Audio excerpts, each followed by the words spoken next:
پیارے دوستو، السلام علیکم۔ آج کا ہمارا ٹاپک ہے حضرت داؤد علیہ السلام کی قوم بندر کیوں بنی۔ حضرت داؤد علیہ السلام اللہ تعالیٰ کے برگزیدہ پیغمبر تھے جنہیں زبور نامی آسمانی کتاب عطا کی گئی۔ آپ علیہ السلام کا دور عدل و انصاف کا دور تھا، لیکن آپ کے دور میں کچھ لوگ ایسے تھے جو اللہ تعالیٰ کی نافرمانی کرتے تھے اور اسی لیے اللہ تعالیٰ نے انہیں بندر بنا دیا۔ آج کا ٹاپک اسی حوالے سے ہے۔ بنی اسرائیل کی قوم کو حکم دیا گیا تھا اللہ تعالیٰ کی طرف سے کہ وہ سبت کے دن یعنی ہفتے کے دن کوئی بھی تجارت اور کوئی بھی کام نہ کریں، بالخصوص مچھلی کا شکار نہ کریں۔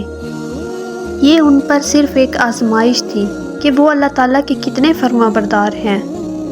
ایک بستی جو کہ سمندر کے بالکل کنارے پر تھی، اللہ تعالیٰ نے ان کا امتحان لینا چاہا۔ ان پر حکم دیا کہ آپ ہفتے کے دن مچھلی کا شکار نہ کریں۔ وہ لوگ مچھلیوں کا شکار کرتے تھے۔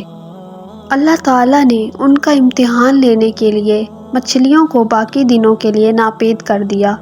مچھلیاں صرف ہفتے کے دن ہی وہاں آتی، کیونکہ اللہ تعالیٰ نے انہیں آزمانا تھا کہ یہ ہفتے کے دن مچھلی کا شکار کرتے ہیں یا نہیں۔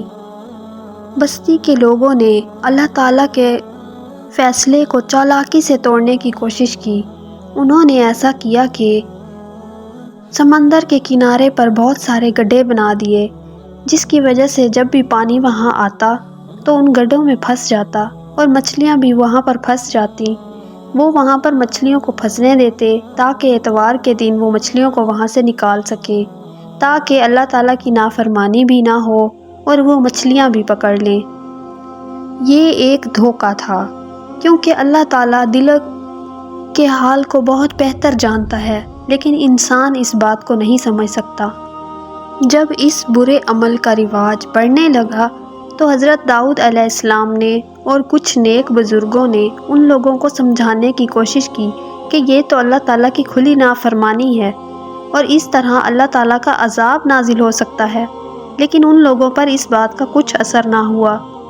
اس بستی کے لوگ 3 گروہوں میں تقسیم ہو گئے۔ پہلا گروہ جو کھلے عام نافرمانی کرتا تھا، دوسرا گروہ جو خود تو سامنے نہیں آتا تھا لیکن لوگوں کو ایسا کام کرنے کے لیے اکساتا تھا، تیسرا گروہ جو کہ اللہ تعالیٰ کے نیک اور پرہیزگار بندوں کا تھا جو مسلسل ان کو اس گناہ سے منع کرتے تھے۔ بستی کے لوگ بظاہر یہ گناہ کرتے رہے اور نیک لوگوں کا مذاق بناتے رہے اور ان پر ان کی نصیحتوں کا کچھ اثر نہ ہوا، تو اللہ تعالیٰ نے ان لوگوں کو سزا دینے کا فیصلہ کیا۔ قرآن مجید میں اللہ تعالیٰ فرماتا ہے، اور بے شک تم ان لوگوں کو جانتے ہو جنہوں نے ہفتے کے دن اللہ تعالیٰ کی نافرمانی کی، تو ہم نے ان سے کہا کہ تم ذلیل بندر بن جاؤ۔ سورۃ البقرہ آیت نمبر 65۔ قرآن مجید میں یہ واقعہ بیان کیا گیا ہے۔ اچانک ایک لوگ صبح کے وقت اٹھے تو دیکھا کہ سب لوگ بندروں میں تبدیل ہو چکے تھے۔ بزرگوں نے یہ حال دیکھا تو استغفار کرنے لگے، اللہ تعالیٰ سے معافیاں مانگنے لگے۔ یہ لوگ بندر بن چکے تھے اور جنگل کی طرف بھاگنے لگے۔ وہ لوگ مسلسل 3 دن تک اسی حالت میں رہے اور بھوک پیاس کے مارے مر گئے۔ اللہ تعالیٰ نے ان کو دردناک عذاب دیا۔ اس واقعے سے ہمیں بہت کچھ سیکھنے کو ملتا ہے۔ نیکی صرف خود ہی نہ کریں بلکہ نیکی کرنے کی تلقین بھی کرتے رہیں، یہ ہمارا فرض ہے۔ جب گناہ عام ہو جائیں تو دنیا میں ہی اللہ تعالیٰ انسانوں پر عذاب نازل فرما دیتے ہیں، لیکن انسان اس بات کو نہیں سمجھ سکتے۔